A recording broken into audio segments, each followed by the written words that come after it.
So I came, scored in the 23s game the next day, and ended up signing as like a player coach. And it was wonderful because I do a little bit of coaching or try, but nothing. I wasn't experienced enough to lead an age group or anything. But I got to train with the first team every day, most days. I'd be on the bench. I made one appearance, and it was a really, you didn't have the pressure of 3 points on you. As a player, you've got the Saturday win, everything's fine. Lose, it drags you down after a while. I got to train, be part of the lads, learn a little bit about coaching, and experience working under Mick and TC. So it was it's a fantastic year. Seems like a really big theme, Alan, is there's not this kind of long arc on your career. Just things happened and you've thought off the cuff and you've thought on your feet and just kind of rolled with it, because you speak quite sort of calmly and at peace with going from retiring, and then into coaching, and sounds like you kind of just rolled with everything as it was happening, right? Yeah, you kind of have to. It was, I'd started a business degree. I'd done my badges, or my first badge. You are aware you have to prepare, but it doesn't. You're still not ready for it when it comes. Nothing really. All of a sudden you're earning really good money. The next week you're not earning any money, or you're earning a fraction. And I had so much going on with Dad, first kid, and house, what we do, selling house and this and that and the other, that I didn't have time to think about, was I retired? It just kind of crept up on me. So, I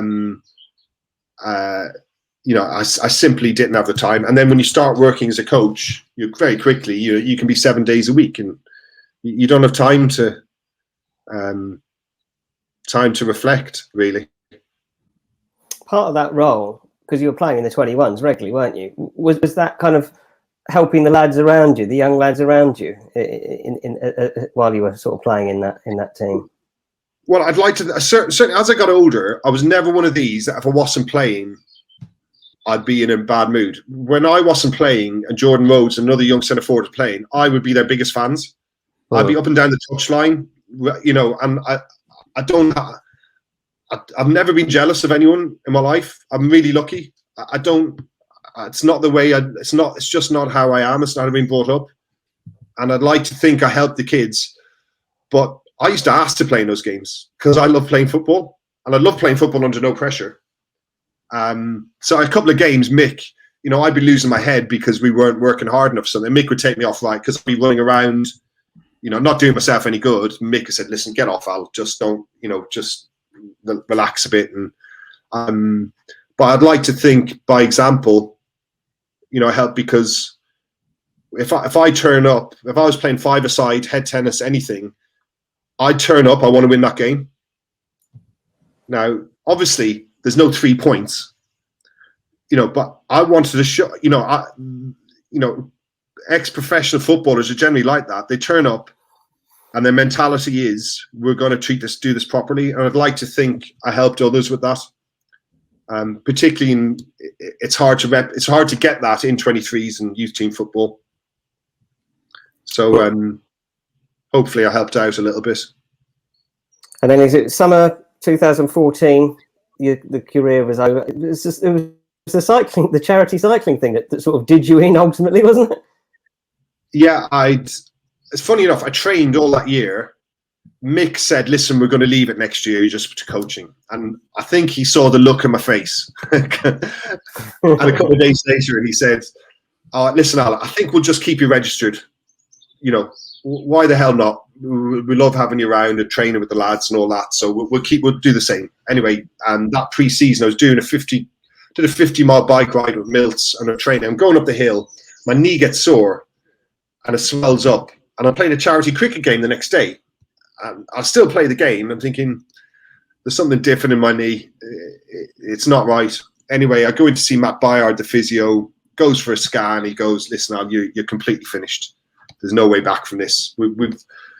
You need an operation. It's an osteotomy, I think they call it, where they cut your leg, your bone in your leg, stretch it so the angle of your leg puts more weight on the outside of your knee, which is the good part. I mean, as the surgeon said, you're not going to thank me for this. It's a horrible operation. Might not make it any better, but it might give you an extra few years in that knee. So I had the operation, and that was horrible. It was, on crutches, a lot of pain, a hell of a lot of pain. But it's probably got to me at this point now where I can still work and, get around a bit on my knee. But that was me completely finished. So at that point in your coaching career, were you in charge of the 18 or working with Gerard with the 18s at that point? So then I started like full-time working with the 18s. I was assistant to Gerard, and we worked quite well together. I'd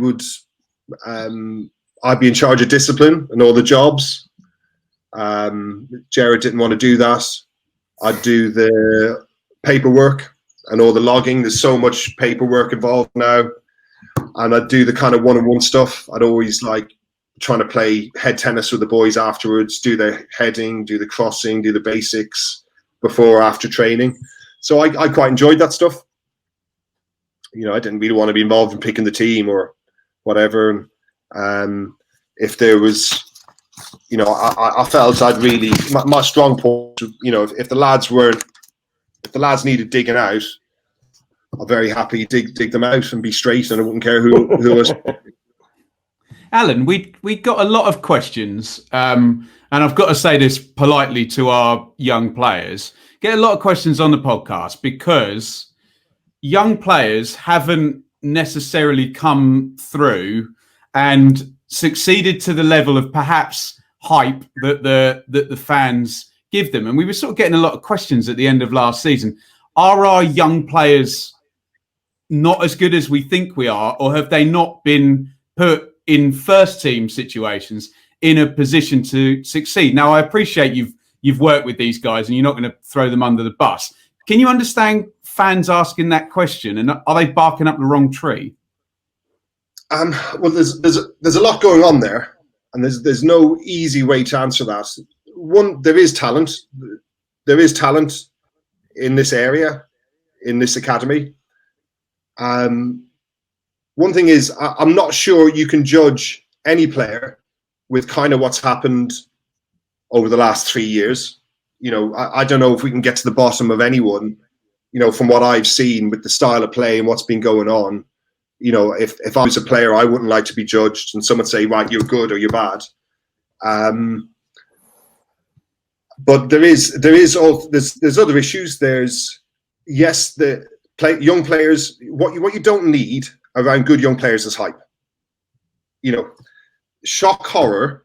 It's hard to keep young men's feet on the ground. That is, I know that becomes a big surprise. So I'm not aware of another club that the fans, there's this buzz around young players before they've done anything and before they've played 20, 30 games, and played really well and broke, and really earned their right.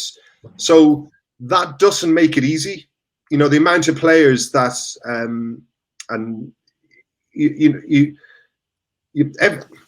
every step of the way is so much harder than the last. So for me, a young player just playing a couple of games doesn't mean anything. And in fact, it can do damage if he's not earned that. But if he's not earned that, it can do damage. So I think there is more buzz around young players than is helpful. But ultimately, Alan, sorry to interrupt. Is that something unique to Ipswich? Because obviously Palace is an absolute hotbed for good young London players. Is that a delusion that perhaps Ipswich fans have a little bit? I don't know if I'd hate to call it a delusion like that. No, sorry, that's my words. I'm not trying to give you a leading question. It's more like Palace have done the business. Like I played with Wilf when he made his debut. That guy, absolute first game in the championship, started up front of me, and I thought, I have to look after this kid. I couldn't keep up with him. He absolutely blew everyone away, and I'm going, this guy is just, I cannot believe what I'm watching. I nicked one of his goals, and they've been producing real assets and selling them for big money. And I think, like anything, I think there's, I don't want to push players down or anything, but you're not a professional footballer in my eyes till you've earned it, and I think the hype and that doesn't help when you're that youth team manager or 23s manager, whatever. It doesn't help if there's a loss. It doesn't help you educate those kids. Do you want to follow up on that, Phil? Yeah, I can see. I just wonder sort of how much that's to do with the kind of history of the club, really, as much as anything else. We have the sort of mythologized Ipswich way that we've sort of talked about before. I think that about young players coming through under Bobby Robson and all that kind of thing. It's an aspect of that, isn't it? Yeah, I guess so. And there's the excitement and anticipation. But I guess back then no one would have even known until they played in the first team, did well. No one would have a clue who they are. They wouldn't have had agents. They wouldn't have already bought a car. They wouldn't have already had a pro deal. They probably went for an apprenticeship. Probably someone like Charlie Woods on the case every day. And then if they did in the first team, and did well, they probably eventually got a pro contract, and all this noise wasn't there. And it was a much healthier environment. Talk about John Wart making his debut at 17, George Burley at 17. So I think there's that kind of, from that era, players coming through at that age, and then perhaps in the late 90s, Kieran, Richard Wright, James Scowcroft, all those players. So there's a perhaps expectation that players are going to follow in their footsteps. But so I suppose, in the one hand, there's always that kind of over expectation of supporters, and that weight of expectation on those players as well when they come in the team, being kind of lauded to too great a degree too soon, I suppose, is what you were saying. Yeah, but it's not just the fans. I mean, young players now, they're commodities. They are. You think about the noise, everything in the background with academies, and you've got so many parents, social media. Everyone wants a kid in the academy. There's a lot of that going on with parents, and what I'd say is well-meaning from parents, but not helpful. And so you've got a kid. If they're a good player, they get agents after them. They get a boot deal. They get their inexperienced coach who they're a commodity to. Their coach will want to, I want him to say I developed him in 3 years' time when he's in the first team. So he gets everything. All of a sudden, that player is told, yeah, everything's fine, everything's fine, everything's fine, everything's fine. Right, you step up to the first team and Mick McCarthy, now you got to track back. Whoa, that's not my game.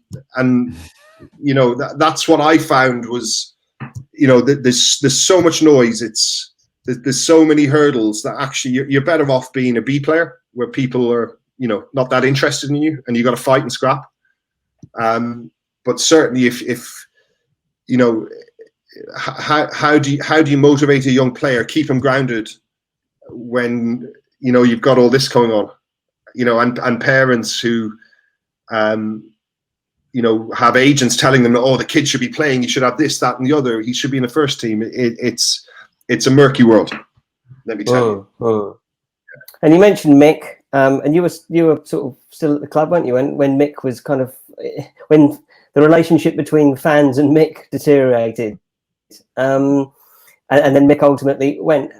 How was it being at the club during that time, and as things sort of changed at the club? Well, first of all, I'd 2 years as assistant to Gerard, then I became youth team manager, and I suppose that was my first year. I started feeling the club's not right. I could see I'd got to work closely with Mick and Terry, and I could see what they were doing, and I could see what how much work they were putting in and the value they were adding to players and what they did. And you started getting I just started getting the feeling, obviously I'd be a bit more involved in the background because I do the stuff with Milts and etc. that, people are, Mick's not getting all the support he needs here. And I felt when we were in the playoffs and we didn't sign either centre forward lined up and we didn't sign him and then we didn't get promoted, that was fantastic what he achieved. But then we were selling really, really good players for a lot of money and weakening our team. And then he's kind of getting the stick for that.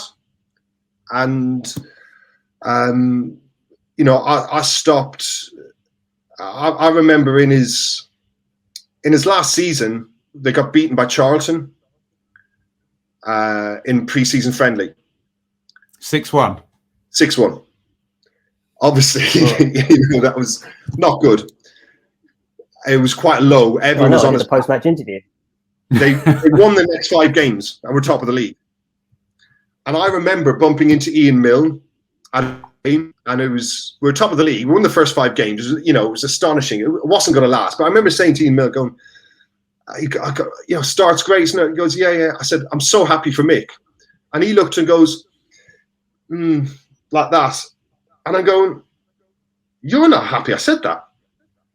And I thought, it's really strange what's going on here. Like, don't they realise Mick is the biggest asset they have, and the way he does, what he's doing, and you just started to feel like working in the academy. I thought it was a very unprofessional environment. There was so much going on, the behaviours, lack of discipline. I mean, from coaches, standards. Everyone was trying to go on every course to try and get as much qualifications as they could. Everyone's trying to show that tactically they can work with a first team and win games. Very few people would actually do a bit of work one-on-one with players. Every decision was short-term. No one was really looking after. No one was making long-term decisions for the good of the football club. And I felt it had taken over the club.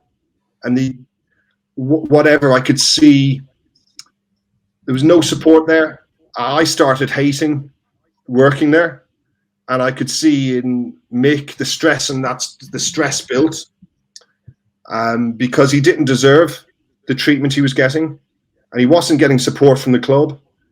And ultimately, I remember the day it was sorted out. He had the meeting with Marcus, and obviously his contract wasn't renewed or whatever they said, it was mutual. He came in the next day, and he looked 5 years younger. And I realised, actually, it's the best thing for you.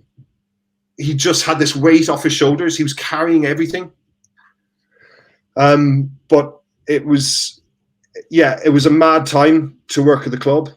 You could see everything going. It was like a car crash in slow motion. And it was like the 5-point plan and this idea that we're going to stroke it around at the back. And I can remember thinking, I've got to get out of here. I've had very little respect for the people I was working with, or most of them certainly. In the space of 2 years, we lost Mick, Terry Connor, Andy Little, Malcolm Webster, Simon Milton, Steve McGavin, James Scowcroft, Titus Bramble, Steve Foley, Ben Pugh, Duncan Wheeler. Sorry if I've missed anyone. We'd miss so many people who you could depend on to do their job for Ipswich Town. They didn't want to go work for the first team. They didn't want to up their careers or, think about the next job. You could depend on these guys to do good. And they all went. And I thought, I've got to get out of here. I can't look at sponsors in the eyes or do the end of season Player of the Year awards. I think, this is great and we're on the right track, because I knew we weren't. The just decisions weren't being made for the right of the football club, and the football club suffered badly because of it. I was going to say, so ultimately the buck there stops with Marcus, doesn't it? In terms of, and we've talked a lot recently about structure, and that kind of, that's what was lacking, wasn't it, really, during Marcus's era? Absolutely. Listen, there's no if there's no with leadership, you have to have accountability. So what I found, there was no accountability throughout the club. You know, coaches, people didn't have to do their jobs. Some people chose to do them. Some didn't know how to do them. But no one had to do their jobs. No one was responsible for anything. No one was. So, you know, without that, it was just the Wild West. And I think the people that Marcus had in charge, or the people he went to for leadership, had no idea what professional what you might have to do to be a successful professional footballer, to become a professional footballer, to run a team, or where to invest or what to do. So, like when the 5-point plan was going out, I was thinking, well, what were we doing before? You know, but it's a soundbite.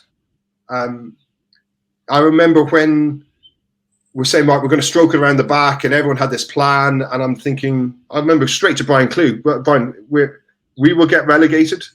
Do the people not realise what, you know, why Mick had to play the way he did last year?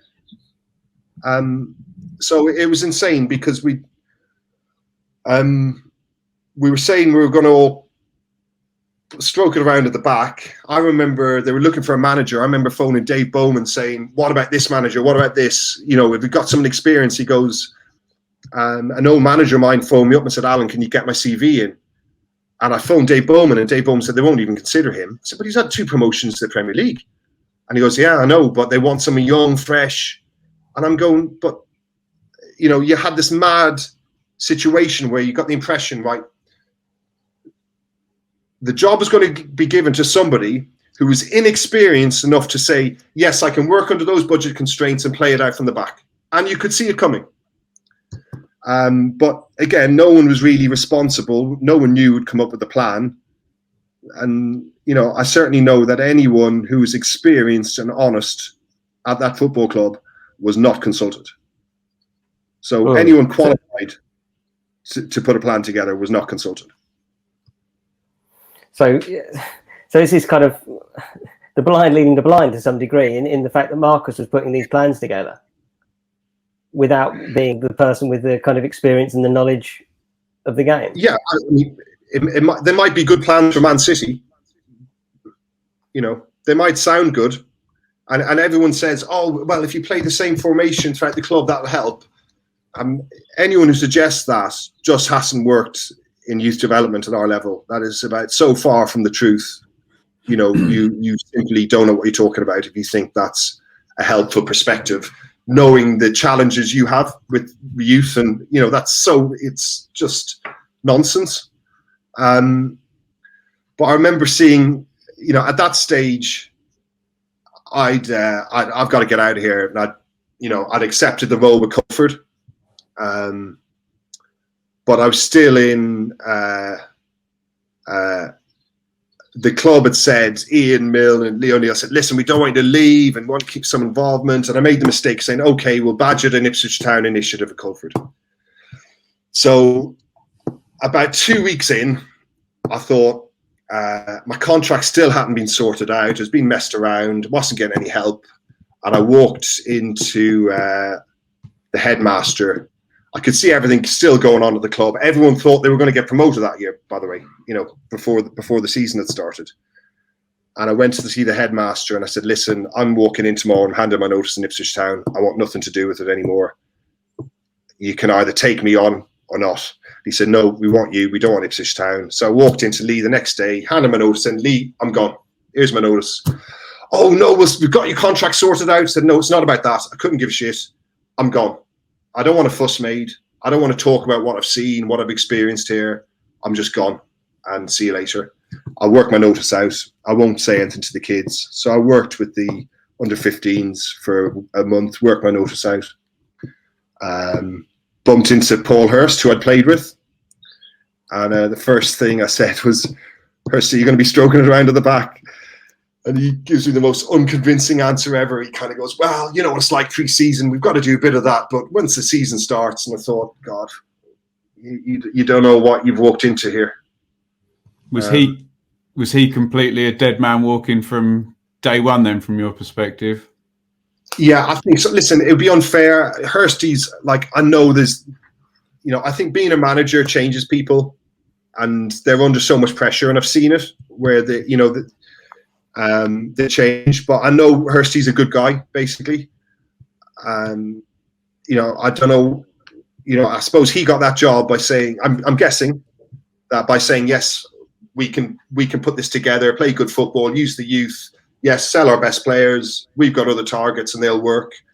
And I felt he was up against it.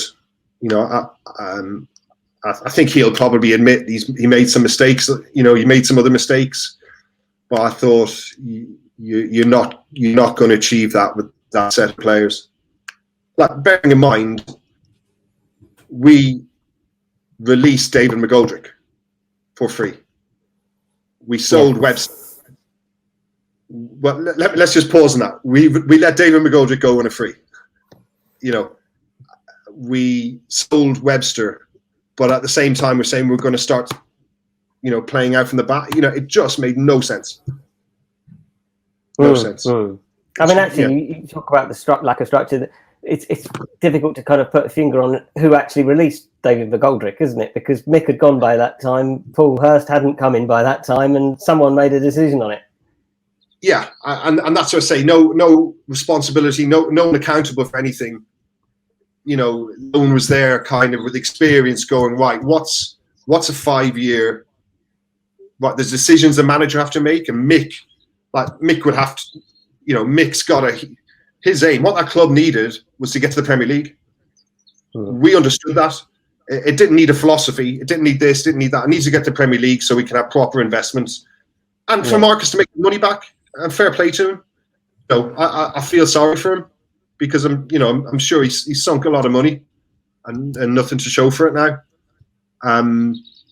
That's what the club needed. And it's not what it got.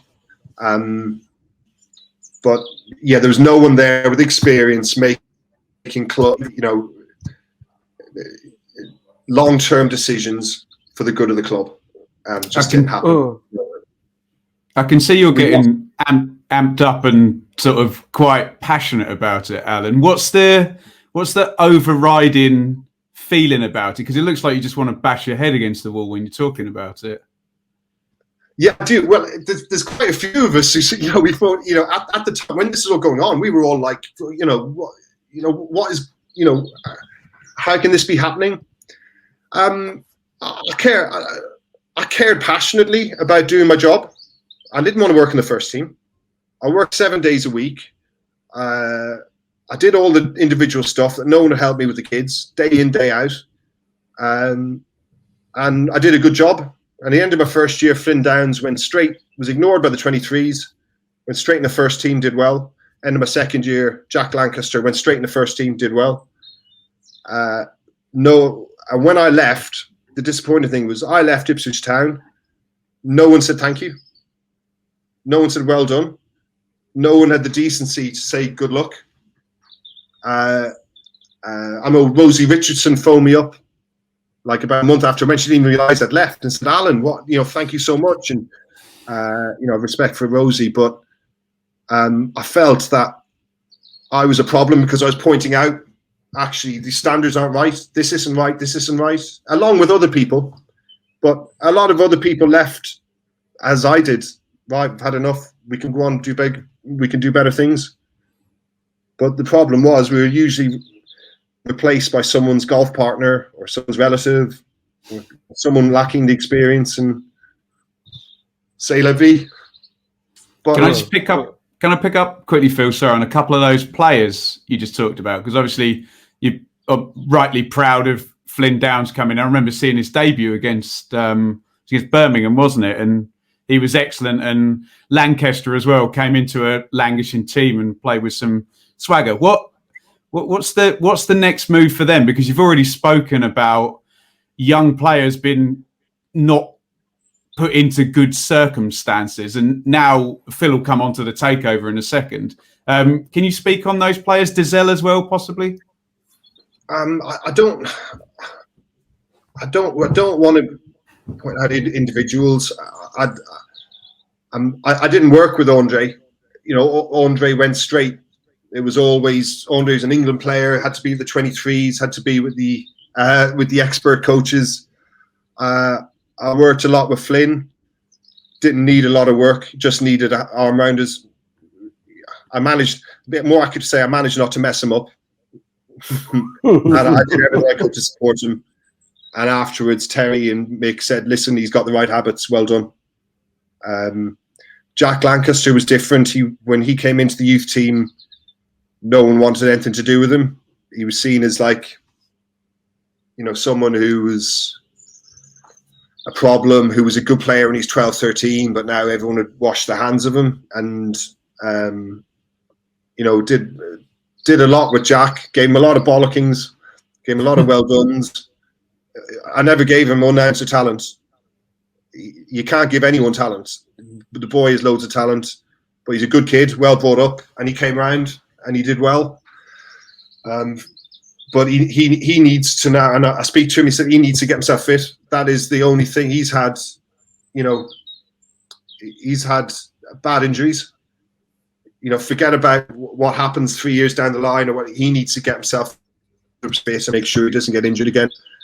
But it was, yeah,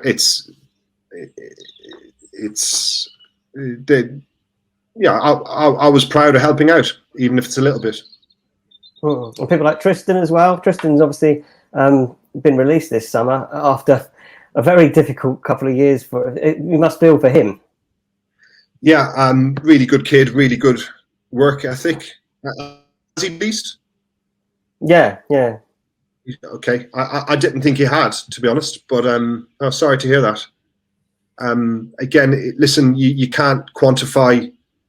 You get an injury like that. You know, I just hope I hope he makes a full recovery. He has made a full recovery, and he's got a chance, because you know, I think that was one kid who had the good mentality. Yeah, very much so, I think. And so you spoke about Paul Hurst and why it all went. Obviously, it only lasted so long with him, and for reasons. And again, Paul Lambert comes in, and presumably because the structure's all wrong, he's onto a loser to start with as well.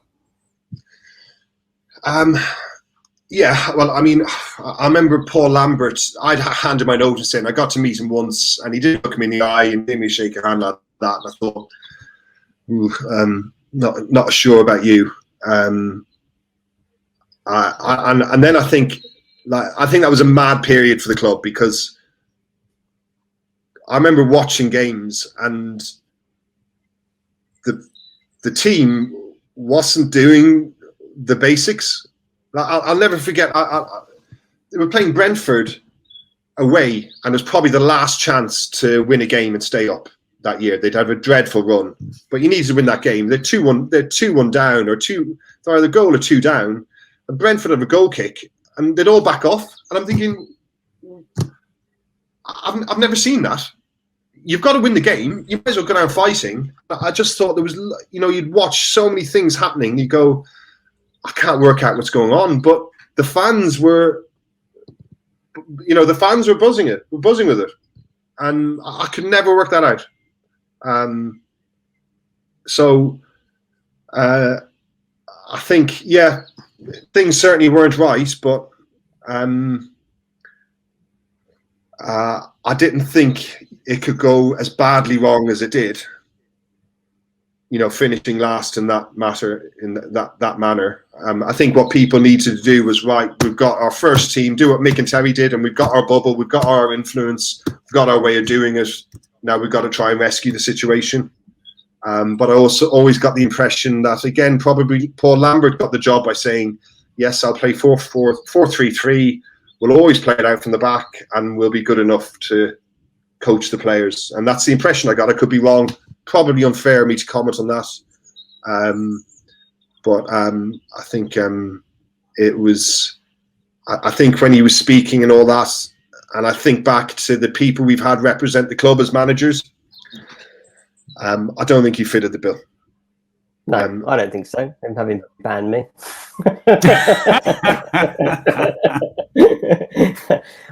So I think for a period of 2 or 3 years, just the whole club just suffered from a lack of honesty from everyone. And once you've got that, and no one's accountable, no responsibility, anyone can do what they like, And I think there was so many like announcements. Oh, listen, we've got new hedges in and a new fence in the training ground, and it would be everyone go, yes, God, this is really positive, and you go, what a load of bollocks. That money should be spent on young players, or as Mick did, spend it on the pitches maybe.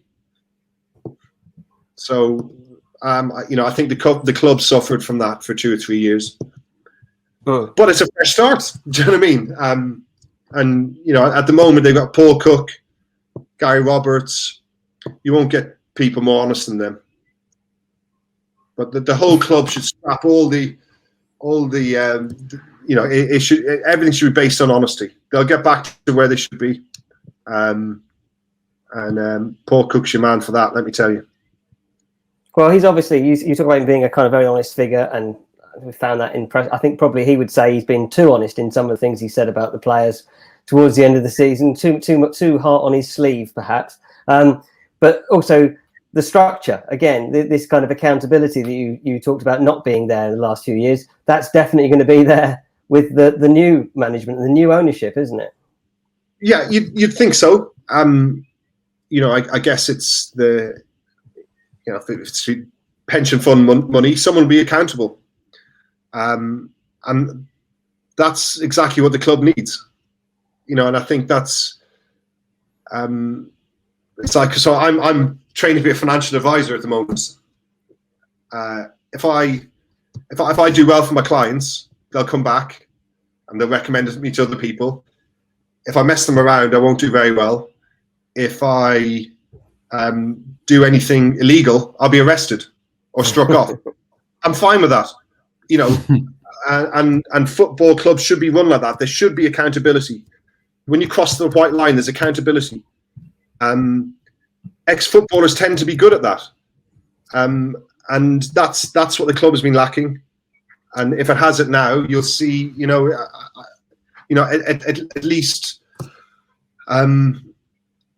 at least decisions will be made. You'd like to think decisions will be made for the good of the club that actually benefit the club. And speaking to someone who, I think, if we got the number right, has been promoted from the 3rd tier to the 2nd tier 3 times. What's the secret to League One promotion? Listen, I had 4 seasons, got promoted 3 times, and hated a minute of it. It's hard.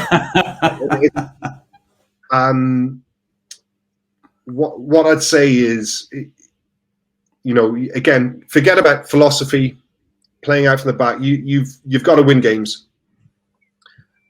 And here's what always confused me about what happened. We mentioned the pitch being wonderful 10 years ago at Ipswich. So now the pitch, not true anyway. The pitch needs 1.5 million spent on it, and pitch isn't any good. So if even things like that, you can't play really good football on that pitch. It looks fine, but believe me, it isn't. So find a winning formula for those players, and then it's all about digging in.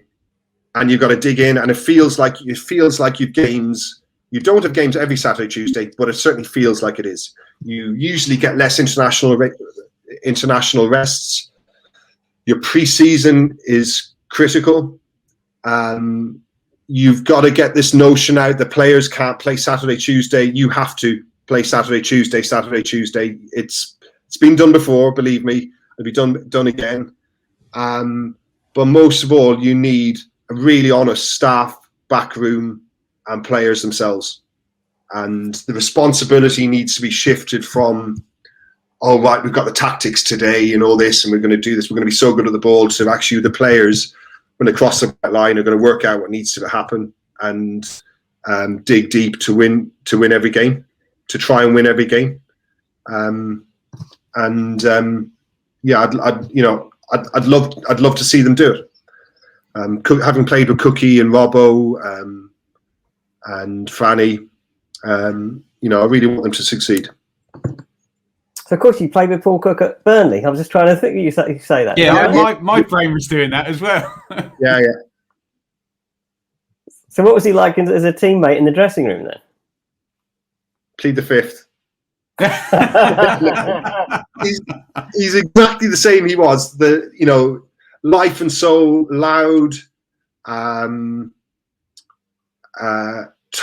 Again, when you think of like really positive, like a really positive character, really positive, have fun with you, lift you up if you're down. The type of personality that will light up a room. So if you're training and he's not there, you know, it could go a bit flat. If he's there, it's never going to be flat. So, yeah, a good guy, really good player, really cultured. And just one small worry fans have, Alan, is too much change happening at once with literally an entire hard reset. How does a club cope with all of that change to then do the things you were saying a minute ago about promotion? Well, you know, obviously recruitment is crucial. First of all, I don't think, you know, it's been well reported, it's been said. I see that as Paul Cook saying, right, who's really up for a fight and who's going to prove me wrong next year? And if I was a player, that would certainly be my mentality. If I've been told you can go, but I'm coming back in pre-season, I'll be bang at it. So I think that might turn out to be a clever bit of man management. Well, I guess Cookie's hoping so anyway. The new owners, recruitment is everything. Getting this right is, you know, I think there's so many conversations to be had. We can't, until you know what budget they have to actually spend, we can't comment on what, you know, where you can invest, where you can make the club better. Hitting the recruitment is critical because we do know they do need some. They do need strength. We know we need strengthening, obviously, and they'll probably live or die by that. And Franny Jeffers, of course, you've already spoken about him, and Gary Roberts. Are they people you kind of saw as coaches of the future? I'm not necessarily. I'd have never seen myself as a coach. No one, you know.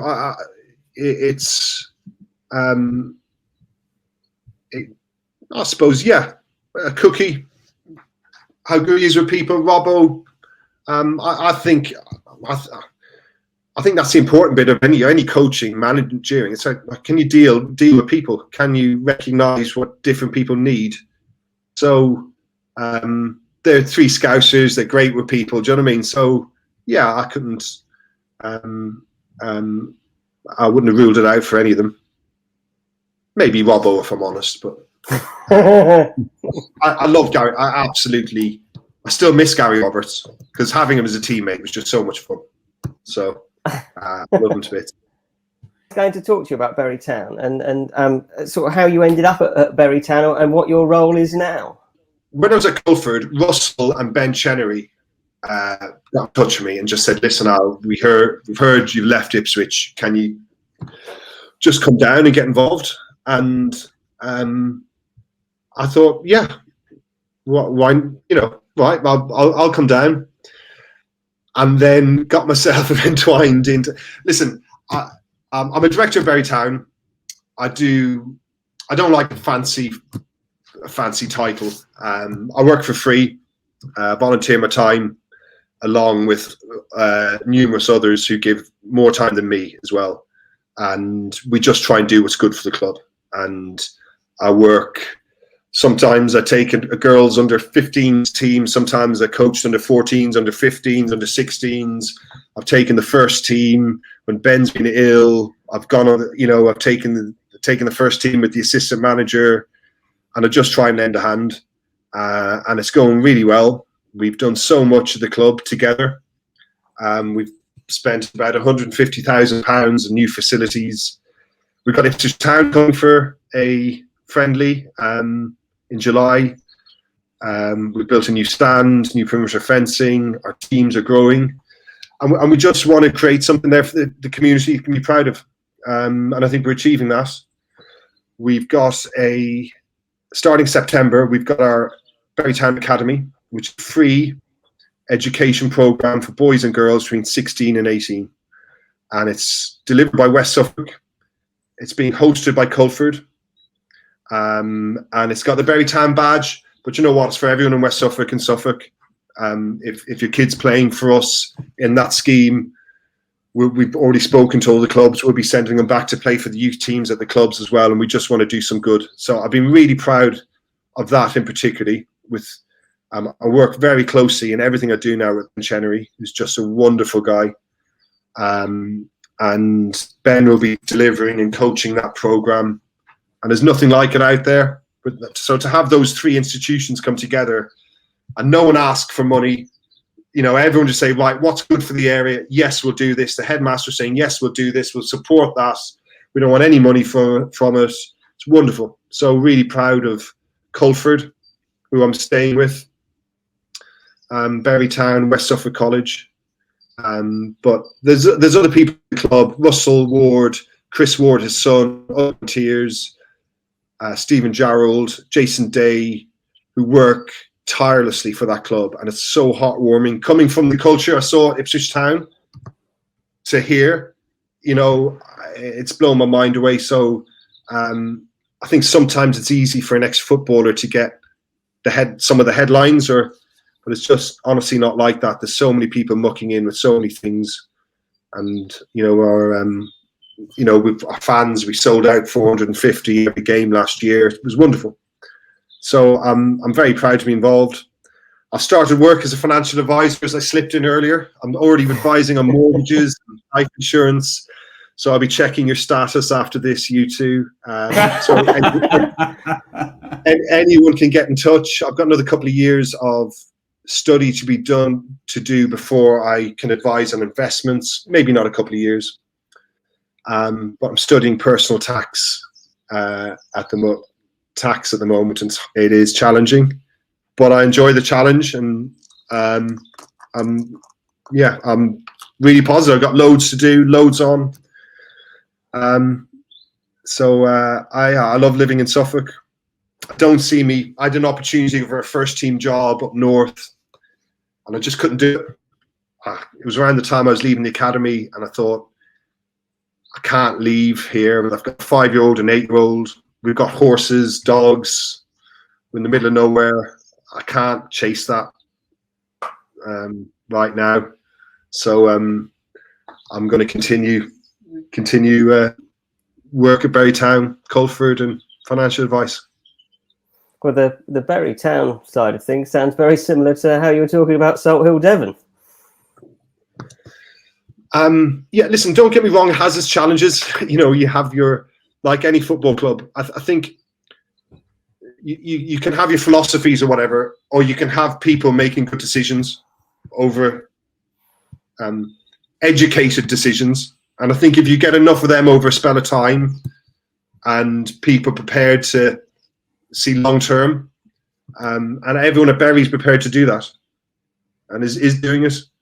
We've done so well with sponsors and engaging sponsors and that on the back of that, and not making everything about short-term money. Right, let's see what we can do for the people we're in partnership with.